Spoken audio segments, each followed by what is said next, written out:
Hi, Joe Volpe, publisher of the Corriere Canadese. As you know, it's North America's only Italian language daily newspaper. I'm on behalf of Go Live TV and Corcan Media Group.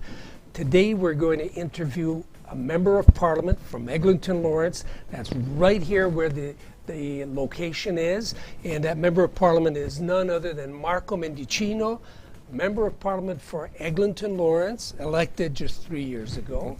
And he's now the parliamentary secretary for the Minister of Justice. And Attorney General of Canada. And that means that you get to do the work and that minister gets all the glory. Thank you very much for having me, Joe. It's good to be here at Corriere Canadese. But you didn't tell me that that's exactly the truth, though, eh?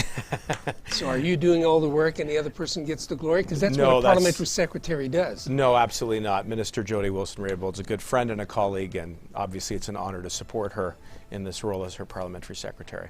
So she does some of the work. She does a lot of the work. She does a lot of the work. What is some of that work? I think you're talking about one of your members of parliament who is also being targeted by people who, unfortunately in this climate, are, have, I don't want to use the word racist attitudes, but they have an unfortunate habit to collapse into stereotypes that are offensive. Well, is that a good way to put it? I think that's a very fair characterization, and some of it is regrettably racist. And the colleague that you're referring to, also a friend of mine, is Member of Parliament Salma Zahid. And in the context, from which riding? She's from Member of Parliament from Scarborough, and she was diagnosed so that's just around the corner. It's a 416 Toronto area MP. She was diagnosed with cancer, as you know.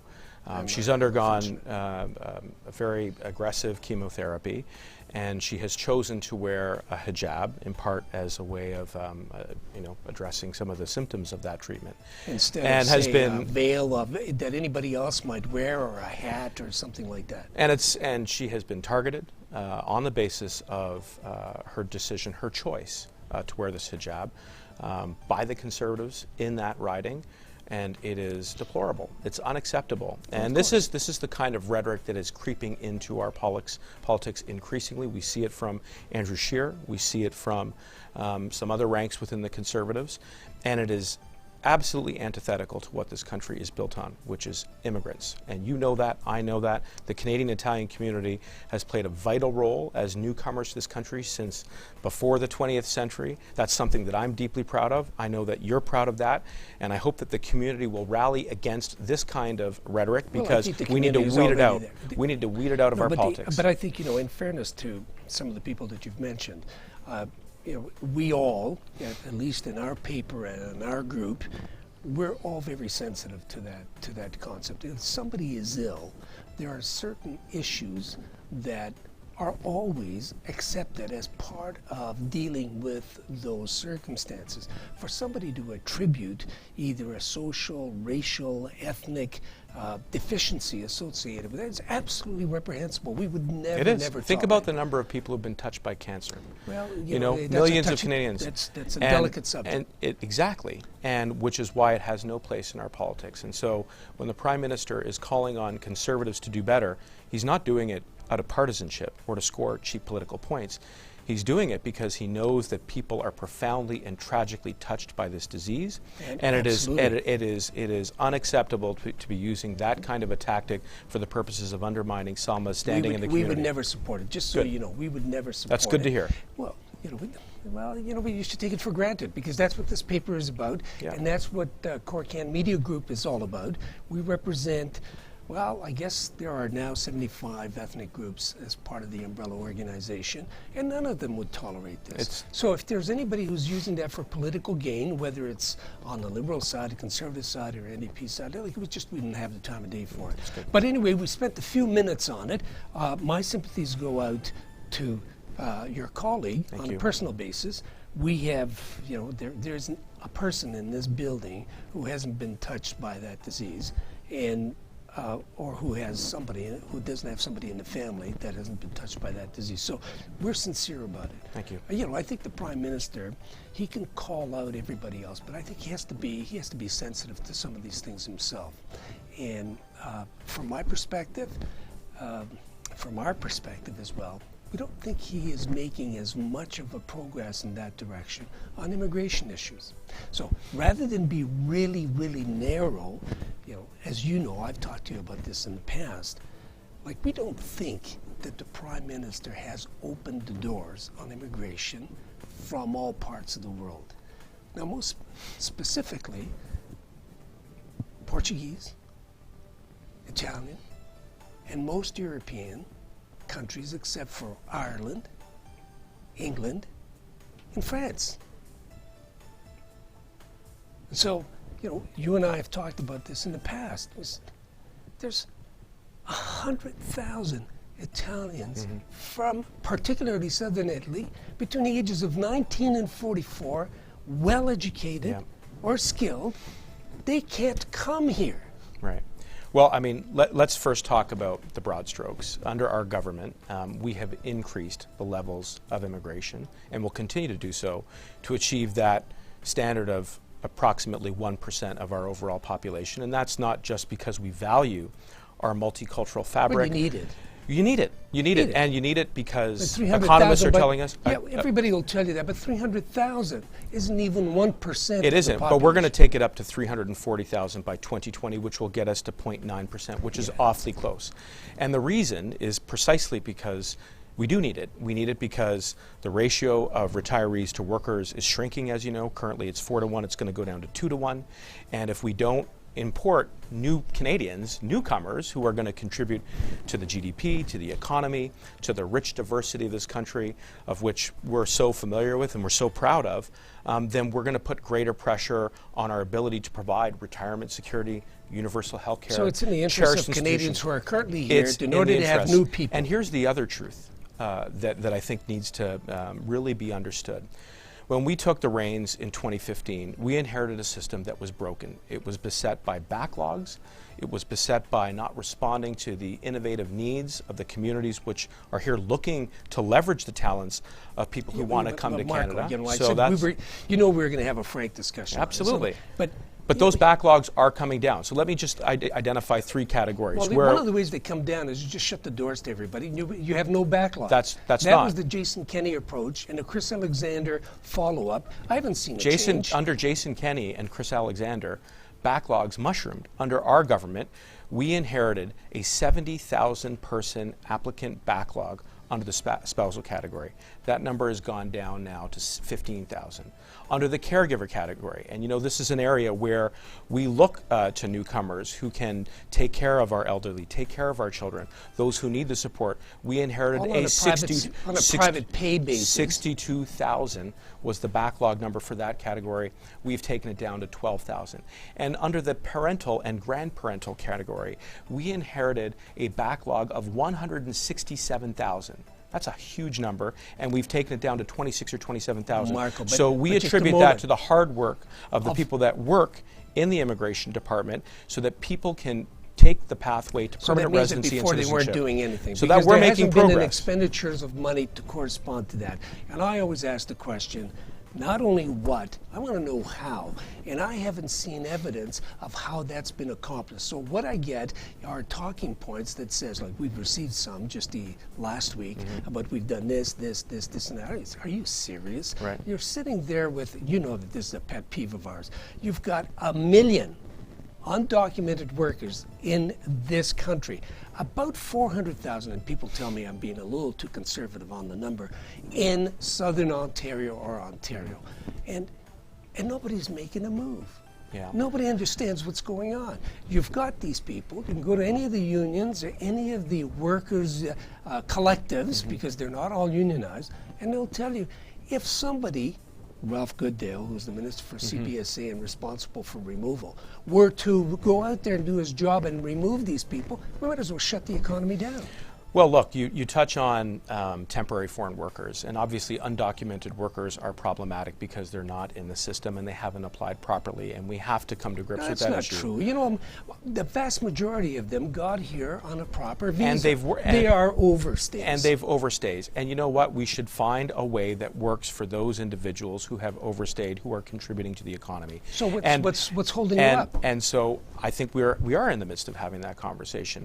In the meantime, We also have to examine closely the 4-in, 4-out rule. Does it still work? Does it respond to the gaps in the economy, in the work sector that need to be filled by that 4-in, 4-in, that particular formula? Yeah. Thank you, Jason Kenney, for mucking up the entire Exactly. system.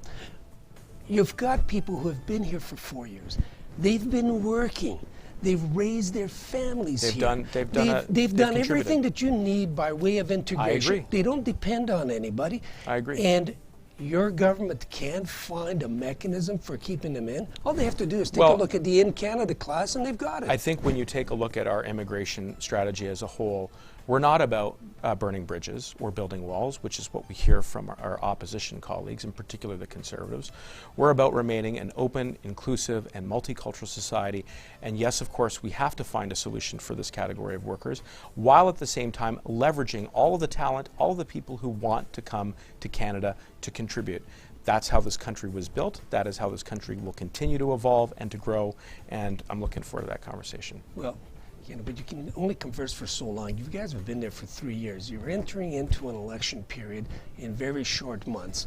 And this is like a big sore in the communities that I mentioned. It shouldn't be. Immigration should be a source of pride. And this is what I'm saying, is that as a result of some of the tactics like we see with Salma, as a result of some of the rhetoric that we hear coming out of Andrew Scheer's Conservatives, government. well, a majority doesn't mean that you control the rhetoric that comes from the other side of the aisle. You're in control of the agenda, we do. the actions. And you can produce results. We are producing results. We're seeing backlogs come down. We're seeing an expansion of the levels, which I think squarely addresses your question. Is this a government that stands for and believes in immigration? Absolutely, because we believe in the value of it. We believe in the value that the people bring who are newcomers to this country, and we will continue to defend those principles in spite of the negative rhetoric and divisive Let me rhetoric. concede to you the fact that you've got the arguments down pat. I still haven't seen the evidence that can apply those items to those countries that I just mentioned, and one in particular. Well, in Italy, let me just say, I've been privy to some of the bilateral meetings that have occurred between the Prime Minister and President Mattarella last June. I was sitting in that room, and I was very, very attentive to the fact that Canada can play a role, not just for Italy and for Portugal, but for Europe right now, which is undergoing, obviously, a big conversation around migration and Brexit. And so in that same vein, I think Canada stands ready to welcome people who may be losing options to travel within the European Union if they feel that they can have a better life here. And with all of the opportunity, with the way that our city is growing, with the fact that Toronto's got an incredibly burgeoning economy, I think that we're going to be able to partner with countries like Italy, and certainly I will play my role in supporting that objective along with many other members of our I'm one of caucus. those people who says, you know what, as I just said, and thank you for being patient, Marco. You're in control of government. You have a majority. You're in control of the destiny of Canada. You're the one that sets policy. For you to rely on collaborating with another country in order to open your arms out to their citizens who are willing to move abroad is a cop-out.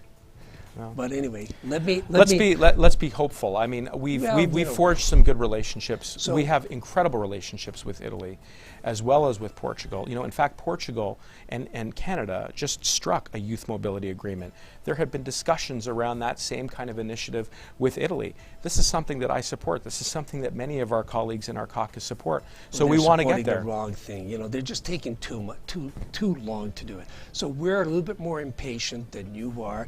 You want to be, as you're entitled to be. You're the press. You don't have to always rah-rah us. It's fair criticism. You guys have a responsibility, and you will not find anybody else who will recognize the onerous component of your responsibility. So we acknowledge that immediately. But we want to push a particular agenda, and we're going to be impatient about it. We do it for virtually every group, and people are expecting that we fulfill that mandate. So you're a good guy for coming on and listening to that. But we said we were going to talk about a few other things, and so the other one was justice issues, and then another one going forward. So why don't we talk about some of the justice issues, which is what you do as a parliamentary secretary. So in that capacity, I have supported Minister Wilson-Raybould in undertaking a criminal justice review. some of the main concerns that we have been really coming to grips with are the chronic delays in our court system. And there was a Supreme Court of Canada decision in 2016 called Jordan, which really put the ball back into Parliament's court to tackle the culture of complacency. As a former federal prosecutor, as somebody who worked for over a decade in the system on the front lines in Old City Hall and Brampton, right across the GTA, I understand that people have every right to expect that they'll get a trial within a reasonable period of time, and that justice will be served, particularly for victims. And you see the gun violence in our city. You see what happened in Greektown on the Danforth. You saw what happened in Moncton. You saw what happened at the mosque in Quebec City.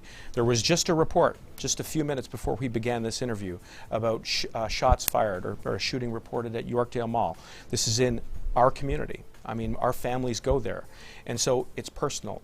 It hits close to home. We have to bring offenders to justice. We have to have a serious conversation around examining the possibility of a national ban on handguns. So the city of Toronto has asked you to do that. And the mayor has asked us to do that. And in Montreal. You've assigned that task to Bill Blair. Bill Blair has received a mandate letter from the Prime Minister. He's a former Chief of Police for the Toronto Police Service. Presumably he would already come with some institutional knowledge. Absolutely. And you know what? You will not find a more credible voice on the subject than Bill Blair. Bill Blair understands how to get at organized crime. And these are difficult conversations because it's a big country, and we have to respect the fact that there are law-abiding citizens for whom shooting and hunting and gaming is part of their culture. It's part of their identity. But not part of their identity. But that's not Yorkdale Mall. Not at Yorkdale Mall, and certainly not in Lawrence Heights, and certainly not in many of the other parts of the community. It touches us all. So we've got to have these conversations thoughtfully, intentionally. We've got to revisit some of our laws. Minister Goodale introduced Bill C-71 last spring. Among many other things, it would do common sense things like require more comprehensive background checks.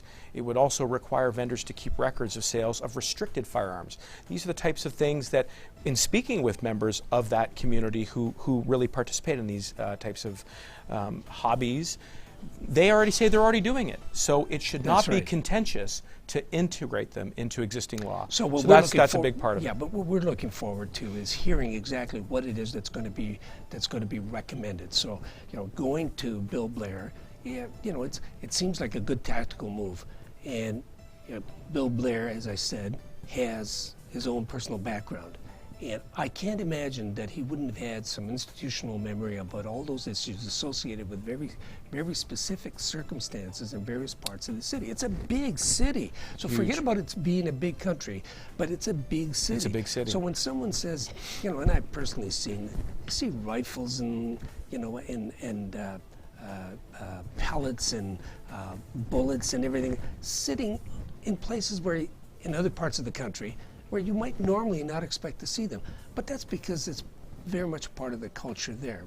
Well, the culture in Toronto or the GTA doesn't include that.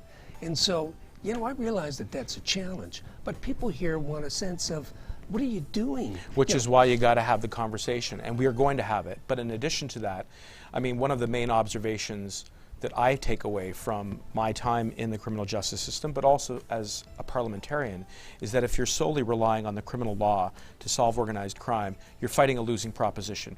You also have to make appropriate investments in affordable housing, which we're doing, and public transit, and health, and education. And in speaking with members of the community who have lost innocent loved ones, they don't see the solution to this problem through one lens. What they understand is that this is a big problem, organized crime and gun violence, and it does require a multifaceted approach, and in particular around mental health. We have to make sure that we're also supporting the people who, for one reason or another, find themselves in the precarious situation of having to make a choice of, do I take this gun? Do I get involved in some criminal activity, or do I stay on the right path? Do I get an education? Do I get a job? Typically, a person who thinks all of that is already typically at a stage in their life of maturity to be able to balance off the answers to those questions. Well, we hope. Or to even ask them. We hope. But not always. And sometimes they make the wrong choice, and that leads to the loss of life. But in the vast majority of the cases that have occurred in Toronto over the course of the last 8 months, it's people who aren't at that level of maturity. So whether one can address can load everything onto affordable housing or lack of affordable housing, or the state of mental anguish or mental balance. These seem to be the sort of nostrums that people cart out every time for what the problem is. But like, we can't gloss over the essential nature of having to address those problems as well. If we just focus on by all means, you've got to do that. Yeah. Well, all I'm saying is, for those of us who have an ingrained training for skepticism, those kinds of arguments, in fact, themselves skirt over the larger issues, because it seems that the questions that are asked or imposed on those of us who are doing the analysis are, it's because of this or it's because of that. Well, no, not necessarily. It's because there are a number of root causes, but what I would say is that there are three main areas that we have to advance on. One is obviously revisiting our laws, which we're doing in the context of C-71, and now a conversation around a potential national ban on handguns. Number two is ensuring that law enforcement have the appropriate resources necessary to enforce those laws. Minister Goodell announced $323 million over the next number of years. That will strengthen our borders. It will hopefully stop the inflow of illegal guns into this country from the United States, but also tighten up the regulations around transporting firearms within this country. Number two. And number three, the social issues that we identified. The fact that we do need to make sure that people have a safe home, that when they go to school they get a safe education, that when they go to the playground that they're not going to get shot, like poor Stacey King out in Scarborough, who had 2 of her girls shot, 5 and 9. I mean, that's a very emotional thing. I've got 2 girls. They're 10 and 8. We all take for granted that when they they go to school. We should take it for granted. And we can't anymore, and we have to. I mean, it would be ideal to take it for granted, but regrettably we can't anymore. So we have a collective responsibility to examine those 3 components and try to make sure that we live in the safest possible society where we can enjoy our individual So that's freedoms. a good objective, a good goal, and if I can leave you with that, just not because I want the last word, but I think we could go on forever on this. Absolutely. But the point is that I think that everybody is looking for some kind of coordination of thought, coordination of dialogue, and coordination of action following that dialogue amongst the jurisdictions that are responsible. All that we're hearing right now, whether it's federal, provincial, or municipal, especially municipal because we're in an election period, is, it's kind of tough for us to deal with this thing. Social housing, affordable housing, that's more in the hands of the municipalities. And the municipalities say they don't get enough money from the province. The province says we're not getting enough money from the feds. I'll let the province answer for itself, but certainly the federal government, having identified $180 billion in infrastructure spending over the next 12 years, is prepared to put its money where its mouth is, and the resources. That's $1.5 billion a year. And, it's a big country, but it's more than ever. It's more than ever. It's historical, and that means it means shorter commutes. It means lowering the wait list when it comes to affordable housing. Good objectives, laudable objectives. We don't draw the lines on the map. We have to work with people like Mayor Tory, for whom I have a high regard, and somebody who's been a good partner for us, by the way. But we also have to work with the province, and I hope that Premier Ford will be engaged in these discussions as well. Let's hope for that too. I mean, you've got a tough task ahead of you, because it seems that we're becoming more and more partisan in all of our conversations at all levels. So that's a tough grind. But I did say that we were going to have, we've gone way over time. Sorry about that. But that's okay, not a problem. It's a good discussion. Okay. And but I'm going to give you at least 2 minutes to be able to talk about the issues you think you're going to carry forward in the next year. Oh, for 2019, which is coming up faster. I mean, it around goes right around the corner. Look, I think in 2015, we obviously embraced the winds of change. And, the Canadian electorate was tired of Stephen Harper. They were tired of a lot of the politics of divisiveness and wedging. And what we've seen since then is that we have put a focus on the middle class. So there are big measures, I think, that show that we've made progress. Over 600,000 jobs created, record low unemployment. I mean, people say, and critically, that these are talking points. No, each and every one of these people that form part of these numbers is contributing to a household, to a family, to loved ones. I mean, those are real people. And those are the ways in which we measure progress. So obviously continuing to grow the middle class and grow our economy is going to be very important. Providing some relief to small businesses will be very important by lowering the small business tax rate. That's going to be important. Hopefully being able to sort out NAFTA. And I know that everybody, even conservatives, we'll know that today. Even conservatives, to their credit, have gotten behind the Prime Minister and are wishing him and Minister Freeland the very best as we try to modernize But I think it's NAFTA. already a done deal. So if that's done, then I think we get to go back to the people and say the economy has grown, we've had record jobs growth, we've had record unemployment, and we've modernized NAFTA. We're now positioned for success as we move forward towards our next term, and certainly I will be making that case in a positive way. So you know what? You can come back and we can talk about how you guys shaped the NAFTA. But you know, I'll tell you, as people size up the Conservatives, they haven't seen much progress. It's the same tactics. Let's talk about the Liberals, because that's who you represent. Absolutely. And it's your agenda that everybody who's watching wants to hear and wants to see. So can we just close off there? Yes. So this is Joe Volpe on behalf of Corcan Media Group, Go Live TV, Corriere Canadese, with our special guest today, Marco Mendicino, MP for Eglinton Lawrence and Parliamentary Secretary for the Minister of Justice. Thank you very much. We invite you to come back again. Thanks for having me, Joe. No problem. Okay, ciao. Ciao.